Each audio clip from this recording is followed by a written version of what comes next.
Good dog. Alright, hello everybody once again. My name is Nickelbags. You thought I was going to leave you hanging? No, that's not how we do. Today is September 14th, I believe. And today we're going to read a very important book, the book of Nahum the prophet. Nahum, he had a strong message against the city of Nineveh, as do I against the country of the United States of America. And it goes a little something like this. Yahweh is a jealous God, filled with vengeance and rage. He takes revenge on all who oppose him and continues to rage against his enemies. Yahweh is slow to get angry, but his power is great, and he never lets the guilty go unpunished. He displays his power in the whirlwind and the storm. The billowing clouds are the dust beneath his feet. At his command, the ocean dries up and the rivers disappear, and the lush pastures of Bashan and Carmel fade, the green forest of Lebanon wither. In his presence the mountains quake and the hills melt away. The earth trembles and its people are destroyed. Who can stand before his fierce anger? Who can survive his burning fury? His rage blazes forth like fire, and the mountains crumble to dust in his presence.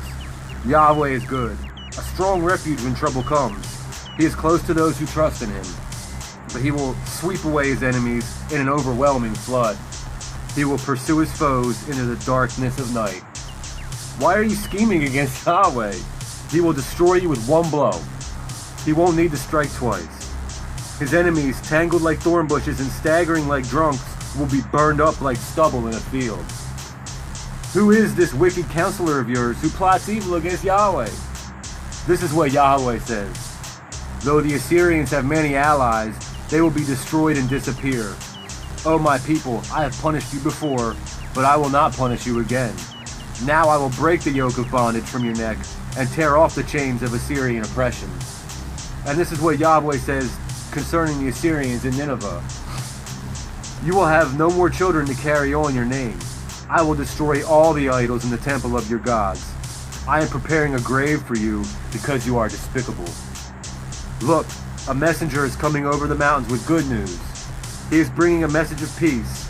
Celebrate your festivals, O people of Judah, and fulfill all your vows. For your wicked enemies will never invade your land again. They will be completely destroyed. Your enemy is coming to crush you, Nineveh.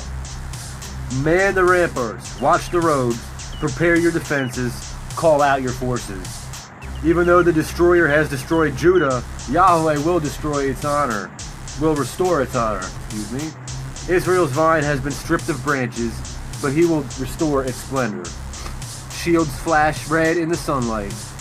See the scarlet uniforms of the valiant troops? Watch as their glittering chariots move into position, with a forest of spears waving above them. The chariots race recklessly among the streets and rush wildly throughout the squares. They flash like firelight and move as swiftly as lightning. The king shouts to his officers. They stumble in their haste, rushing into the walls to set up their defenses. The river gates have been torn open. The palace is about to collapse. Nineveh's exile has been decreed, and all the servant girls mourn its capture. They moan like doves and beat their breasts in sorrow. Nineveh is like a leaking water reservoir. The people are slipping away. Stop, stop, someone shouts, but no one even looks back. Loot the silver, plunder the gold. There's no end to Nineveh's treasures, its vast, uncounted wealth. Soon the city is plundered, empty and ruined. Hearts melt and knees shake. The people stand aghast, their faces pale and trembling. Where now is that great Nineveh, that den filled with young lions? It was a place where people, like lions and their cubs, walked freely and without fear. The lion tore up meat for his cubs and strangled prey for his mate. He filled his den with prey, his caverns with his plunder. I am your enemy, says Yahweh of heaven's armies. Your chariots will soon go up in smoke. Your young men will be killed in battle. Never again will you plunder conquered nations. The voices of your proud messengers will be heard no more. What sorrow awaits Nineveh, the city of murder and lies. She is crammed with wealth and is never without victims. Hear the crack of whips, the rumble of wheels. Horses' hooves pound and chariots clatter wildly. See the flashing swords and glittering spears as the charioteers charge past? There are countless casualties, heaps of bodies, so many bodies that people stumble over them. All this because Nineveh, the beautiful and faithless city, mistress of deadly charms, enticed the nations with her beauty. She taught them all her magic, enchanting people everywhere. I am your enemy, says Yahweh of heaven's armies, and now I will lift your skirts and show all the earth your nakedness and shame. I will cover your filth and show the world how vile you really are. All who see you will shrink back and say, Nineveh lies in ruins. Where are the mourners? Does anyone regret your destruction? Are you any better than the city of Thebes, situated on the Nile River, surrounded by water? She was protected by the river on all sides, walled in by water. Ethiopia and the land of Egypt gave unlimited assistance. The nations of Put and Libya were among her allies. Yet Thebes fell, and her people were led away as captives. Her babies were dashed to death against the stones in the street. Soldiers threw dice to get Egyptian officers as servants. All their leaders were bound in chains. And you, Nineveh, will also stagger like a drunk. You will hide for fear of the attacking enemy. All your fortresses will fall. They will be devoured like ripe figs that fall into the mouths of those who shake the trees.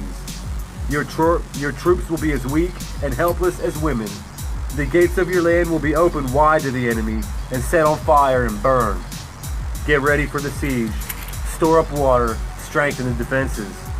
Go into the pits to trample clay and pack it into molds, making bricks to repair the walls. But the fire will devour you. The sword will cut you down. The enemy will consume you like locusts, devouring everything they see. There will be no escape, even if you multiply like swarming locusts. Your merchants have multiplied until they outnumber the stars. But like a swarm of locusts, they strip the land and fly away. Your guards and officials are also like swarming locusts. They crowd together in the hedges on a cold day. But like locusts that fly away when the sun comes up, all of them will fly away and disappear. Your shepherds are asleep, O Assyrian king. Your princes lie dead in the dust. Your people are scattered across the mountains with no one to gather them together. There is no healing for your wound. Your injury is fatal. All who hear of your destruction will clap their hands for joy. Where can anyone be found who has not suffered from your continual cruelty? Thus ends the book of Nahum the prophet. Now transpose that onto the image that we have of America. All of our merchants burning down forests, trampling the fields and the places we used to play when we grew up, building strip malls that are there today and tomorrow abandoned and vacant. All the cops that you see on the news, on the streets, put more police on the streets, a cop on every corner, and what happens, they get there after the murder's committed, after the person's been strangled and burned and looted, then they show up. What good are they? No, they're like locusts.